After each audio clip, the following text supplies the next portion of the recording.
इस वीडियो में हम लीडकोड वीकली कॉन्टेस्ट 347 की थर्ड प्रॉब्लम डिस्कस करेंगे। प्रॉब्लम का नाम है minimum cost to make all characters equal और इसकी कैटेगरी है मीडियम। इस प्रॉब्लम में आपको एक बाइनरी स्ट्रिंग दिया हुआ है।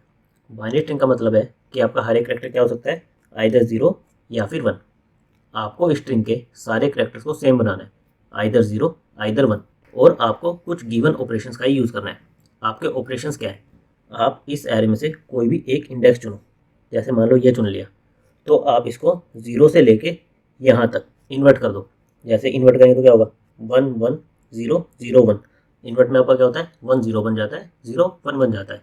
या फिर आप इंडेक्स से लेकर लास्ट तक इन सबको इन्वर्ट कर दो। इनको इन्वर्ट करेंगे तो क्या बनेगा, 1 0 1 1 0। इस तरह से आप 0 से इंडेक्स या फिर इंडेक्स से लास्ट यहाँ तक कैरेक्टर्स को इन्वर्ट कर सकते हो। और हर एक इन्वर्ट ऑपरेशन की कॉस्ट क्या होगी, जितने कैरेक्टर्स को आप इन्वर्ट करोगे। जैसे अगर हम 0 से आई यहाँ तक इन्वर्ट करेंगे तो कॉस्ट कितनी आएगी, i + 1। और अगर i से लेकर लास्ट तक इन्वर्ट करेंगे तो कॉस्ट क्या आएगी, n - i। बेसिकली जितने भी कैरेक्टर्स को आप इन्वर्ट कर रहे होगे वो आपकी कॉस्ट आ जाएगी। जैसे मान लो हम इस तरह से चुनते, 0 से 1 हम इन्हें इन्वर्ट करेंगे, 1 1 हम इन्हें इन्वर्ट करेंगे तो इसकी कॉस्ट क्या आएगी, 2। और अगर आप चुनते कि आप 2 से लेकर 9 इन 8 कैरेक्टर्स को इन्वर्ट करोगे तो आपकी कॉस्ट क्या आती, 8। आपको रिटर्न क्या करना है, मिनिमम कॉस्ट जो आपको लगेगी इस पूरे एरे को सेम बनाने के लिए, आइदर 0 या फिर 1 बनाने के लिए जो मिनिमम कॉस्ट आपको लगेगी वो कॉस्ट आपको रिटर्न करनी है। और एक्चुअली आपको केवल मिनिमम कॉस्ट ही रिटर्न करनी है।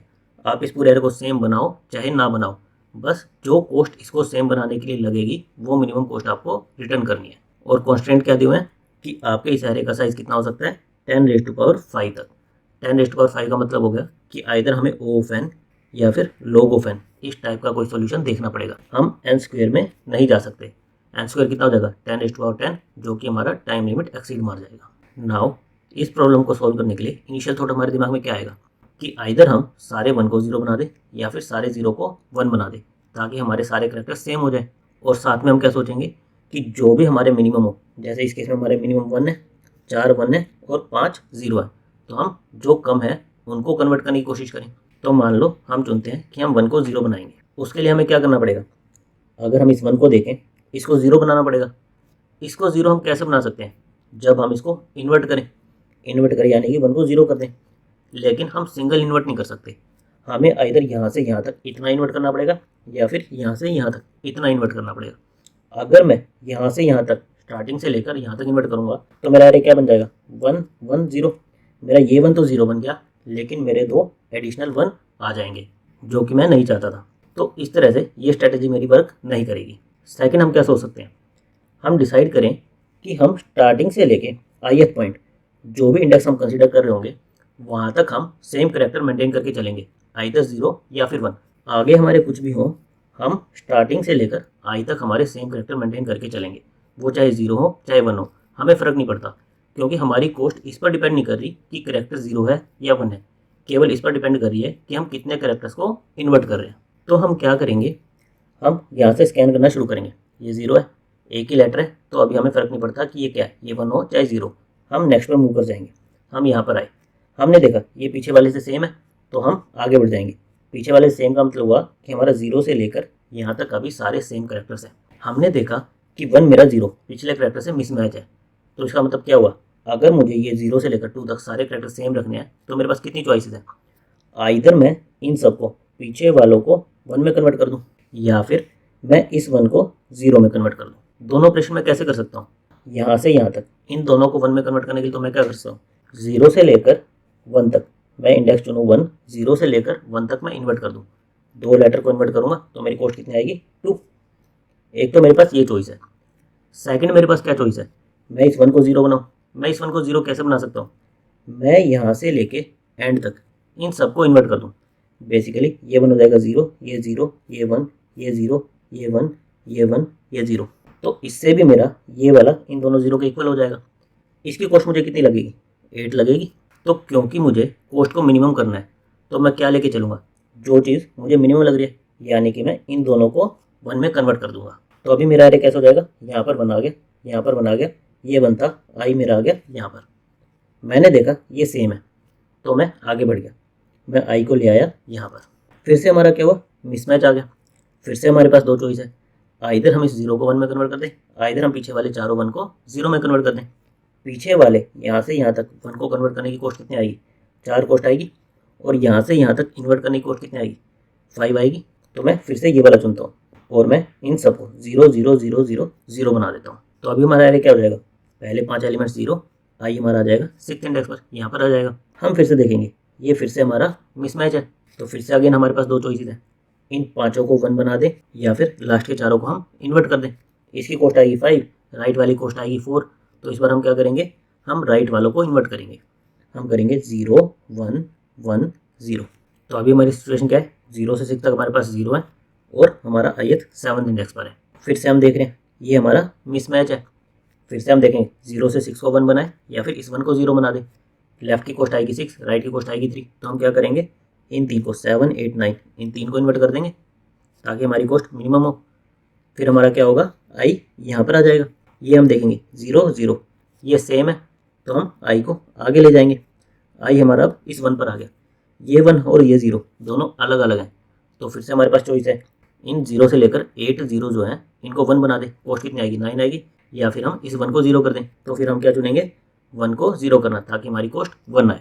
तो हमारा एरे क्या हो जाएगा, ये 1 कन्वर्ट होकर हो जाएगा 0। तो हमारे एरे में सारे 0 आ जाएंगे और हमारा एरे एग्जॉस्ट हो जाएगा। तो अब तक हर स्टेप में जितनी हमारी कॉस्ट लगी होगी उन सबको ऐड करके हम रिटर्न कर देंगे। नाउ इसमें एक चीज़ इंपॉर्टेंट नोट करने वाली है, हम जब आगे बढ़ रहे थे हम पीछे वालों को सेम बना चुके थे। तो जब हम पीछे वालों को इन्वर्ट करते हैं तब तो हमें श्योर पता है कि सारे के सारे पीछे वाले हमारे सेम रहेंगे, हमें पीछे वाला एरे हमारा पता है। लेकिन जिस केस में हम फ्यूचर वाले को इन्वर्ट करने की कोशिश करते हैं, जैसे जब हम राइट पार्ट को इन्वर्ट करने की कोशिश करते हैं, तो हमारे एरे के एलिमेंट्स क्या है, चेंज हो जाएंगे। तो क्या ये हमें सही आंसर देगा? ऐसा तो नहीं है कि हमने एरे के एलिमेंट्स को ही चेंज कर दिया तो हमारा आंसर गलत आए। तो इसके लिए हमें इन्वर्जन की प्रॉपर्टी देखनी पड़ेगी। बेसिकली आप दो चीज़ ऑब्जर्व करो, आपका एरे चाहे इस फॉर्म में दिया हो 0 0 1 1 0 1 0 0 1, या फिर इसकी इन्वर्टेड फॉर्म, यानी कि 0 की जगह 1 होता और 1 की जगह 0 होता, 1 1 0 0 1 0 1 1 0, आपका आंसर सेम ही आता, क्योंकि आपकी कॉस्ट 0 या 1 इस पर डिपेंड नहीं कर रही, केवल उन पोजीशंस पर डिपेंड कर रही है जहाँ पर मिसमैच है। इन दोनों ही केसेस में आपकी मिनिमम कॉस्ट कितनी आएगी, 14 आएगी। सेकंड चीज़ आप ऑब्जर्व करो, आप जब किसी बाइनरी स्ट्रिंग को इन्वर्ट करते हो तो उसमें मिसमैच और उनकी पोजीशन सेम ही रहती है। जैसे हमारा स्ट्रिंग ले लेते हैं 0 0 1 1 0 1 0 0 1, इसमें हमारा क्या है, पहले दो सेम है, फिर यहाँ पर सेकंड इंडेक्स पर एक मिसमैच है, फिर हमारे 1 1 सेम है, फिर 4th इंडेक्स पर मिसमैच है, फिर 1 0 5th इंडेक्स पर मिसमैच है, फिर 6th इंडेक्स पर मिसमैच है, और फिर हमारा लास्ट 8th इंडेक्स पर मिसमैच है। सिमिलरली अब जब हम इसका इन्वर्ट लेंगे तो हमारा सेम ही आएगा, दो सेम होंगे, फिर सेकंड इंडेक्स पर मिसमैच है, फिर सेम है, फिर 4th इंडेक्स पर मिसमैच है, फिर 5th पर मिसमैच है, फिर 6th पर मिसमैच है, और फिर लास्ट में 8th पर मिसमैच है। तो इस प्रॉपर्टी की वजह से जब हम फ्यूचर में भी इन्वर्ट कर रहे हैं हमारा आंसर इफेक्ट नहीं होगा, क्योंकि हमारे मिसमैचेस सेम ही रहेंगे और हमारी कॉस्ट केवल किस पर डिपेंड कर रही है, इंडेक्स पर, कि हम जिस इंडेक्स को चुन रहे हैं और जिस हाफ को इन्वर्ट करने की कोशिश कर रहे हैं केवल उस पर डिपेंड कर रही है। तो इसलिए अगर हम फ्यूचर वाले पार्ट को इन्वर्ट भी कर देंगे तो हमारा आंसर इफेक्ट नहीं होगा। एक बार हम हमारी अप्रोच को दोबारा देखते हैं। हमारे स्टार्टिंग में दो जीरोस थे, हमारा फर्स्ट मिसमैच कहाँ पर आ रहा है, सेकंड इंडेक्स पर आ रहा है। तो हमारे पास यहाँ पर दो चॉइसेस थी कि आइदर हम फर्स्ट टू जीरोस को 1 में कन्वर्ट कर दें या फिर राइट वाले पार्ट को पूरा का पूरा इन्वर्ट कर दें। तो हमारी कॉस्ट फर्स्ट टू जीरोस को 1 में कन्वर्ट करने के लिए कम लग रही थी, इसलिए हमने क्या किया, इनको इन्वर्ट कर दिया। हमारी कॉस्ट कितनी लगी, 2 लगी। फिर हम फर्दर स्कैन करते गए, फिर हमारा मिसमैच कहाँ पर आएगा, 4th इंडेक्स पर आएगा। तो हमने फिर से चॉइस किया कि हम फर्स्ट 4 1s को 0 में कन्वर्ट करेंगे क्योंकि उसकी कॉस्ट हमारी कम थी। तो हमारा एरे अब क्या हो गया, 0 0 0 0 0 1 0 0 1, और हमारी कॉस्ट कितनी लग चुकी है अभी तक, 2 + 4 6 लग चुकी है। फिर हम फर्दर आए, हमारा 5th पर फिर से मिसमैच आ गया। तो अगेन हमारे पास दो चॉइसेस थी, इस बार हमें राइट वाले पार्ट को इन्वर्ट करना कम कॉस्टली लग रहा था, तो हमने राइट वाले पार्ट को इन्वर्ट कर दिया। हमारी कॉस्ट कितनी लगी, 4 और लगी, और हमारा एरे इन्वर्ट होके ऐसा हो गया। फिर हम फर्दर प्रोसीड किए, हमारा 6th पर फिर से मिसमैच आ गया। अगेन हमारे पास दो चॉइसेस थी, हमने राइट वाले पार्ट को 3 कॉस्ट लगाकर इन्वर्ट कर दिया। फिर नेक्स्ट मिसमैच हमारा कहाँ पर आया, 8th इंडेक्स पर आया। उस केस में भी दो चॉइसेस थी, तो हमने 8th इंडेक्स को इन्वर्ट कर दिया 1 कॉस्ट के साथ। तो हमारे सारे के सारे सेम आ गए और हमारी कॉस्ट कितनी आ गई, 2 + 4 + 4 + 3 + 1 14 हमारी कॉस्ट आ गई। लेकिन आप एक चीज़ नोट करो, जब हमारा यहाँ पर मिसमैच आया, अगर हम एक्चुअली इस पूरे स्ट्रिंग को इन्वर्ट करेंगे तो हम एक तो क्या कर रहे हैं, लूप लगा रहे हैं n साइज का, जिसमें हम हर एक लेटर को कंसिडर करें। फिर अगर हमें हर एक लेटर की कोरस्पॉन्डिंग इस पूरे स्ट्रिंग को चेंज करना पड़े तो हमारी टाइम कॉम्प्लेक्सिटी क्या हो जाएगी, n इंटू एन स्क्वायर में चली जाएगी, जो कि टाइम आउट मार जाएगा। तो हमें एक्चुअल में इसे इन्वर्ट किए बिना कोई सोल्यूशन देखना है। और साथ में एक और चीज़ देखो, हमारा फर्स्ट मिसमैच कहाँ पर आया था, इस इंडेक्स आई पर आया था, हमारी कॉस्ट कितनी लगी थी, 2 लगी थी। सेकंड मिसमैच हमारा कहाँ पर आया था, फोर्थ इंडेक्स पर आया था, हमारी कॉस्ट कितनी लगी थी, 4 लगी थी। फिर हमारा नेक्स्ट मिसमैच कहाँ पर आया था, 5 पर आया था, हमारी कॉस्ट कितनी लगी थी, जो भी हमारा एन था, एन हमारा कितना है, 9 है, 9 माइनस 5, हमारी कॉस्ट क्या थी, या तो 0 से आई इन्वर्ट कर रहे हैं तो आई प्लस 1, या फिर एन माइनस आई, इस केस में हमारी एन माइनस आई ये लगी थी। फिर हमारा नेक्स्ट मिसमैच कहाँ पर आया था, 6 इंडेक्स पर आया था, यहाँ पर भी एन माइनस आई, 9 माइनस 6 3, इतनी कॉस्ट लगी थी। फिर हमारा मिसमैच कहाँ पर आया था, 8 पर आया था, एन माइनस आई यानी कि 9 माइनस 8 1, इतनी कॉस्ट हमारी लगी थी। तो हमारी कॉस्ट इंडेक्स पर डिपेंड कर रही है। एक्चुअल हम एरे को इन्वर्ट कर रहे हैं या नहीं कर रहे, हमारी कॉस्ट केवल इस पर डिपेंड कर रही है, हमारे इंडेक्स पर। और इंडेक्स पर कैसे डिपेंड कर रही है, आइधर हमारी कॉस्ट लग रही है आई, जिस इंडेक्स पर हम हैं, या फिर हमारी कितनी लग रही है, एन माइनस आई, जो भी इनका मिनिमम है वो हमारी कॉस्ट लग रही है। और हमने ये भी देखा था कि हम चाहे आगे वाले पोर्शन को एक्चुअल में इन्वर्ट करें या ना करें, हमारी इन्वर्ट की प्रॉपर्टी कहती है कि हमारा आंसर इससे इफेक्ट होगा नहीं। हम चाहे एक्चुअल में स्ट्रिंग को इन्वर्ट करें या ना करें, हमारी मिसमैच सेम पोजीशन पर ही रहेगी, तो हमारा आंसर इससे इफेक्ट होगा नहीं। तो हम क्या करेंगे, एक्चुअल में इन्वर्ट करने की बजाय केवल जिस इंडेक्स पर हमारा मिसमैच आएगा उस पर हम mean of I comma N minus I ये ले लेंगे और उसको हमारी कॉस्ट में ऐड कर देंगे। एक्चुअल में हम स्ट्रिंग को अपडेट नहीं करेंगे और हम आगे प्रोसीड करते जाएंगे। बेसिकली हम क्या करेंगे, हम यहाँ से शुरू करेंगे, हम लास्ट से कंपेयर करेंगे कि मिसमैच है या नहीं है। जहाँ पर भी हमारा फर्स्ट मिसमैच आएगा, यहाँ पर आया तो हम आई और एन माइनस आई इनका मिनिमम हमारी कॉस्ट में ऐड कर देंगे। यहाँ पर हमारा मिनिमम कितना आएगा, 2 आएगा, तो हमारी कॉस्ट में ऐड हो गया। नेक्स्ट मिसमैच हमारा कहाँ पर है, 4 पर है, तो हम 4 कॉस्ट में ऐड कर देंगे। फिर हमारा नेक्स्ट मिसमैच कहाँ पर आएगा, 5 पर आएगा, इस बार हमारा एन माइनस आई यानी कि 9 माइनस 5 4 ये मिनिमम आएगा, तो हम ये कॉस्ट में ऐड कर देंगे। फिर देखेंगे हमारा नेक्स्ट मिसमैच यहाँ पर आएगा 6, 9 माइनस 6 ये हम कॉस्ट में ऐड कर देंगे।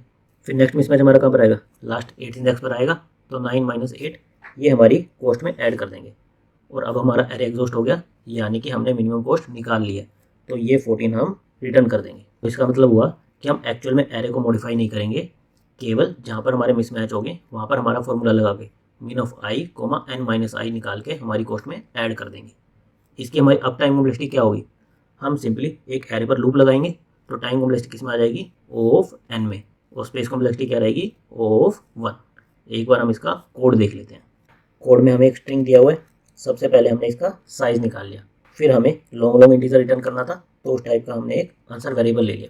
फिर हमारे एरे पर लूप चलाया और देखा कि हमारा जहाँ पर भी मिसमैच आ रहा है, यानी कि हमारा करंट इंडेक्स पर लेटर पिछले इंडेक्स पर लेटर से डिफरेंट है, जहाँ पर भी हमारा फर्स्ट मिसमैच आया वहाँ पर हमें क्या करना है, आंसर में min of I comma N minus y जो भी इनका मिनिमम हो वो हमारे आंसर में ऐड कर देंगे, और ये हम हर एक मिसमैच के लिए करेंगे, और लास्ट में हम हमारा आंसर रिटर्न कर देंगे। Thank you guys.